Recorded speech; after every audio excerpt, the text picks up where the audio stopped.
Hai,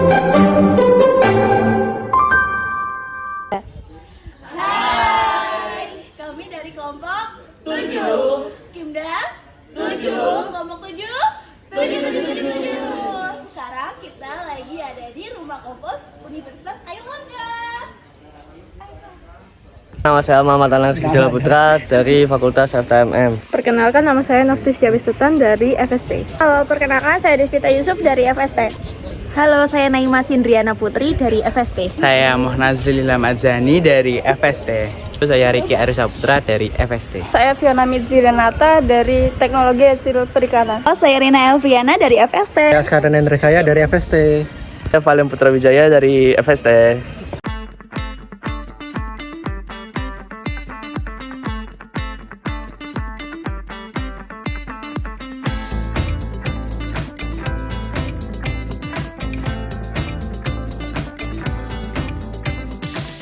Indonesia merupakan salah satu negara nomor 4 terbesar dan terpadat penduduknya di dunia, di mana hal tersebut mengakibatkan Indonesia memproduksi sampah sekitar 60 juta ton per tahunnya, di mana 60 juta ton per tahunnya itu 60% adalah sampah organik maupun sampah makan makanan, daun-daunan dan lainnya, di mana saat ini pengelolaan sampah organik di Indonesia per tahunnya masih dalam ruang lingkup 5 juta per tahun. Untuk itu dibutuhkan lembaga-lembaga, kelompok-kelompok masyarakat untuk lebih banyak lagi dalam mengelola, memanfaatkan sampah ini untuk kebutuhan baik dalam melengkapi kebutuhan hidup maupun kebutuhan daripada tanaman itu sendiri. Salah satunya yaitu kompos.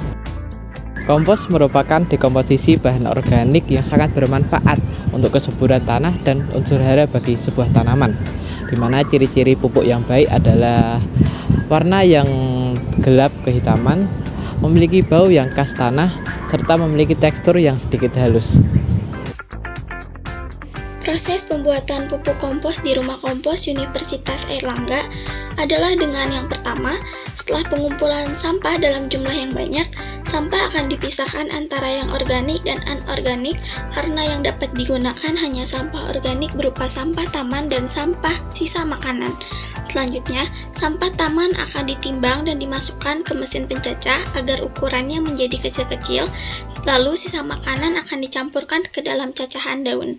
Selanjutnya adalah penambahan EM4 ke dalam cacahan daun dan sisa makanan yang lalu akan diaduk rata. Setelah diaduk rata, tutup campuran semua bahan dengan terpal dan diamkan selama kurang lebih 1 bulan. Pastikan membuka kompos setiap 1 minggu sekali untuk memastikan kompos tetap dalam kelembaban yang ideal. Jika kompos sudah berwarna gelap, tekstur halus, dan tidak berbau, maka kompos siap untuk dipakai. Terima kasih banyak Pak untuk kesempatannya. Kami dari kelompok 7 Dunia 7 ini mengenai bapaknya mengenai rumah kompos Universitas Airlangga. Oke. Nama mungkin bapaknya ini. Saya Ilham dari Direktorat Logistik dan Lingkungan Tentu Kampus Hijau. Nah, kalau untuk alat dan bahan saja itu apa aja sih yang digunakan Pak alat dan bahannya? Oke. Jadi alatnya itu mesin cacah sama stok kembali. Betul. Untuk bahannya itu 80% itu dari sampah taman, lalu 20% itu dari sisa makanan. Karena sisa makanan ini kita gunakan untuk starter bakteri gitu sih. Pengolahan aerob sama anaerob itu apa gitu? Sebenarnya aerob tuh pakai udara. Jadi waktu dibuka, jadi waktu kompartemen yang kedua ini kan dia ditutup, berarti anaerob. Ya nggak pakai oksigen. Jadi di ungkep lah istilahnya. Lalu kalau aerob itu dibuka. Dan kompos itu butuh 2 reaksi tersebut untuk jadi kompos yang baik. Jadi anaerob itu whole prosesnya. Tapi nanti setiap minggunya tuh kita buka at least sehari buat biar terjadi aerob. Pakai awal aja. Tapi sebenarnya itu dilihat kondisionalnya sih. Jadi kadang-kadang tuh saya di tengah bulan tuh nambah E4 karena satu dia tuh nggak terlalu bau. terus dia waktu dibuka tuh nggak panas. Oh, berarti si bakterinya antara mati atau kurang. Gitu aja. Berarti kita harus nambahin. Gitu. Jadi tapi utamanya ditaruh di awal aja. Kalau boleh tahu nih Pak, kondisi optimalnya buat mempercepat proses pengomposan itu Untuk cepat menambah apa namanya ini bakteri pengurai gitu sih. Dan dia kelembabannya harus benar-benar pas. Jadi dia itu nggak terlalu kering, dia nggak terlalu basah. Kalau terlalu basah dia tuh over panas nantinya. Gitu. Kalau kering ya dia malah nggak terjadi proses. Makanya kita harus kontrol di benar-benar di tengah.